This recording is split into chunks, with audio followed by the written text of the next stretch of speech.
हरे कृष्ण। आप सभी भक्तों का स्वागत करते हैं।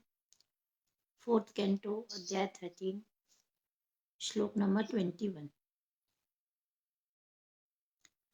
विदुरा उवाच तस्य शीलानिधे साधुर्ब्राह्मणस्य महात्मनः राजना कथा अभुद्दुष्टा प्रजा यद्विमनाययो। विदुर ने मैत्रेय से पूछा। पढ़िए, अनुवाद कौन पढ़ेगा? बालकेसरी माता जी।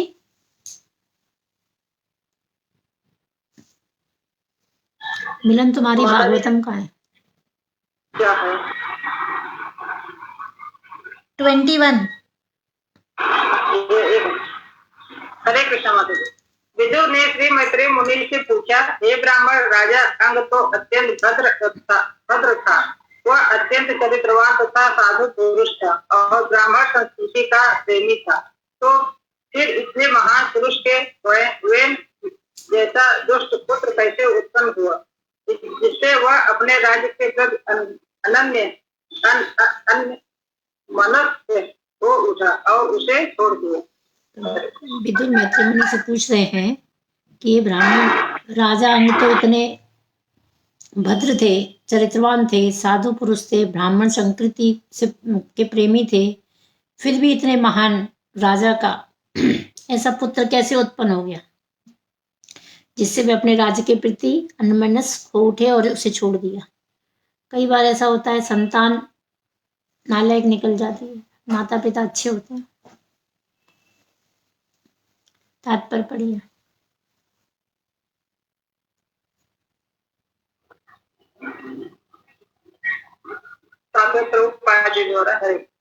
अपेक्षा की जाती है कि पारिवारिक जीवन में मनुष्य अपने पिता, माता, पत्नी तथा बच्चों के साथ सुखपूर्वक रहेगा, किंतु किन्हीं परिस्थितियों में कोई पिता, माता, संसद अथवा पत्नी शत्रु बन जाते हैं।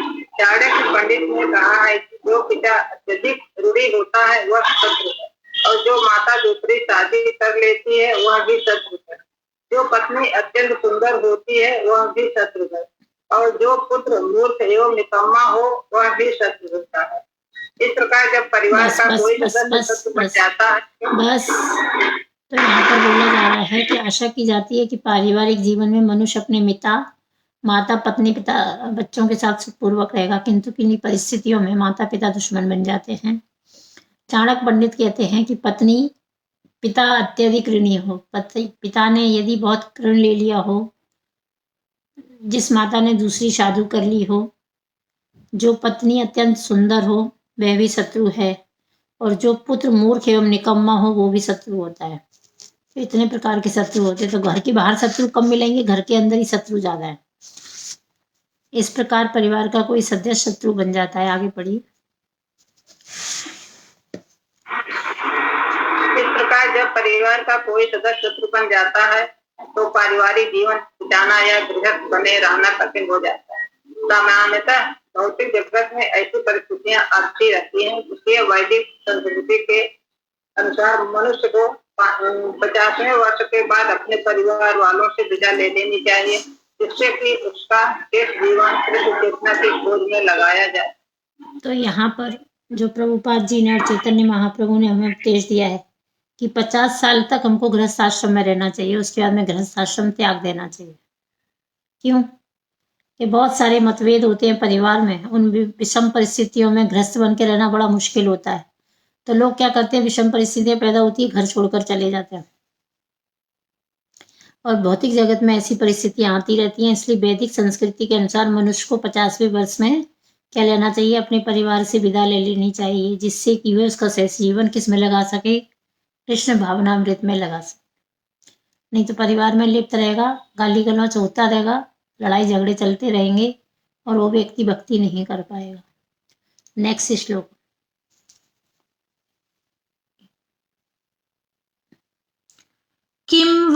किं वामनो वीर्ण उद्दिश्य ब्राह्मण दंडम अयुज्युन् दंडव्रता धारे रजनी मुनायो धर्म कोविदः। अनुवाद पढ़िए।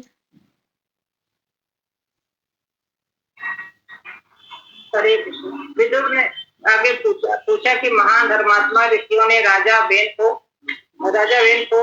जो स्वयं दंड को धारण करने वाला था, क्यों कर श्राप देना चाहा और इस प्रकार उसे सबसे बड़ा दंड श्राप दे डाला। अभी यहाँ पे विदुर पूछ रहे हैं कि जो महान धर्मात्मा ऋषियों में राजा वेन को, जो स्वयं दंड देने वाले को स्वयं दंड देने वाले दंड को धारण करने वाले थे, क्यों कर श्राप देना चाहा और वह क्यों श्राप दे डाले। तात्पर्य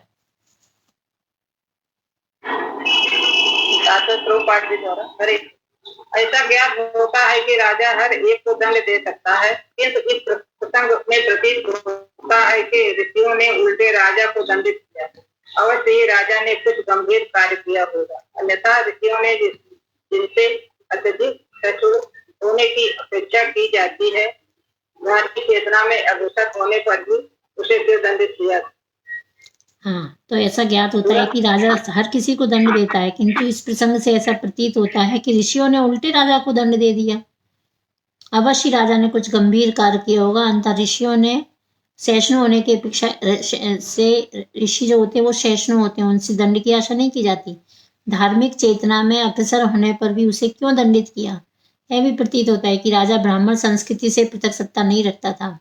राजा के ऊपर ब्राह्मणों को नियंत्रण रहता था। आवश्यकता पड़ने पर राजा को किसी हथियार से नहीं वरन ब्रह्मशाप से के मंत्र से पदच्युत कर सकते थे, उसका वध कर सकते थे। ब्राह्मण इतने शक्तिशाली थे कि उनके शाप से लोग तुरंत मर जाते थे। ब्राह्मण, यदि राजा कोई उसका पालन नहीं करता था तो ब्राह्मणों को इतना वो होता था कि वो उनके शाप से दंडित कर दिए जाते थे और मर भी जाते थे। नेक्स्ट श्लोक। नावाद्य है प्रजापाला प्रजाभीर अगहावनपि यद असौ लोकपालानां बिभर्त्या ओजः स्वातेजसा। अनुवाद। प्रजा का कर्तव्य है कि वह राजा का अपमान न करे, चाहे यदा कदा वह अत्यंत पापपूर्ण कृत्य करता हुआ ही क्यों न करे। अपने तेज के कारण राजा अन्य शासन करने से सदैव अधिक प्रभावशाली होता है। तो यहाँ पर बताया जा रहा है कि प्रजा का कर्तव्य है कि राजा थोड़ा यदि इधर उधर कर भी दे तो राजा का अपमान नहीं करना चाहिए। यदि उसके कार्य थोड़े पापपूर्ण हो भी जाए तो उसे इग्नोर कर देना चाहिए। अपने तेज के कारण राजा अन्य शासनकर्ता प्रमुखों में सदैव अधिक प्रभावशाली होता है। अपन राजा शासन करता है, इसलिए प्रमुखों में सदैव वो अधिक शक्तिशाली होता है। तात्पर्य पढ़िए। वैदिक सभ्यता के अनुसार राजा श्री भगवान का प्रतिनिधि होता है। वह नर नारायण कहलाता है, जो इस बात का सूचक है कि नारायण अर्थात श्री भगवान राजा के रूप में मानव समाज में प्रकट होते हैं। यह शिष्टाचार है कि प्रजा न तो ब्राह्मण का न क्षत्रिय राजा का कभी अपमान करती है। भले ही राजा पापी प्रतीत होता है, किंतु प्रजा उसका अपमान नहीं करती। किंतु वेद के विषय में ऐसा प्रतीत होता है कि उनको नर देवताओं ने साथ दिया था, जिससे वह निष्कर्ष निकाला गया कि उनके पाप कर्म अत्यंत गंभीर। तो यहाँ पर बताया जा रहा है, वैसे तो ये है कि भगवान का प्रतिनिधि बोला जाता है राजा को, या जो सत्ता को संभालता है उसको, लेकिन शिष्टाचार होता है उसके अंदर। प्रजा ना तो ब्राह्मण को ना क्षत्रिय का कभी अपमान नहीं करती, भले ही राजा प्रतीत हो। लेकिन राजा ने बहन के विषय में ऐसा नहीं हुआ, उसने जरूर कुछ ना कुछ गलत काम किया होगा। इसकी वजह से क्या हुआ, नर देवताओं ने उनको श्राप दे दिया, जिससे वह निष्कर्ष निकलता है कि उसने बहुत भयंकर पाप किए होंगे। नेक्स्ट। एतादाख्य हि मे ब्राह्मण सुनीतात्मज चेष्टितां श्रद्धधनया भक्तया त्वां परावरावित्तमः। यहाँ पे विदुर मैत्रेय से पूछ रहे हैं कि ये ब्राह्मण आप भूत भविष्य सब जानते हैं, तो मैं आपसे पूछना चाहता हूँ कि राजा बहन ने ऐसे कौन से कार्य किए थे उनके कार्यकलापों के बारे में जानना चाहता हूँ। मैं आपका श्रद्धालु भक्त हूँ, अतः आप विस्तार से बताइए। तात्पर्य पढ़िए।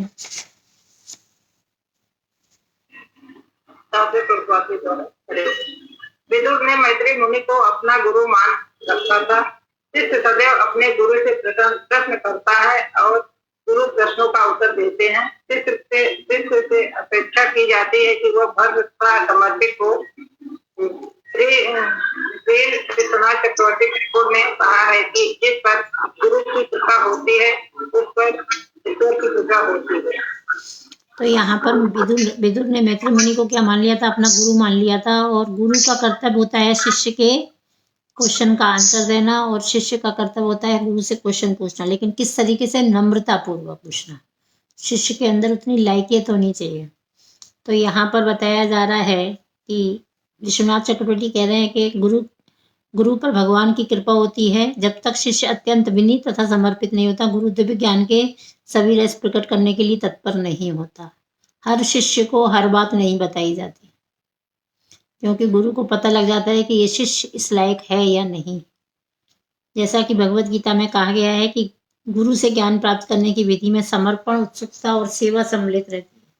जो शिष्य है वो समर्पित होना चाहिए, समर्पण होना चाहिए, उसके अंदर उत्सुकता होनी चाहिए और सेवा की भावना होनी चाहिए। ठीक है, तो आज का क्लास यहीं समाप्त करते हैं। पढ़ना कंटिन्यू करते हैं। आगे मानसी माता जी।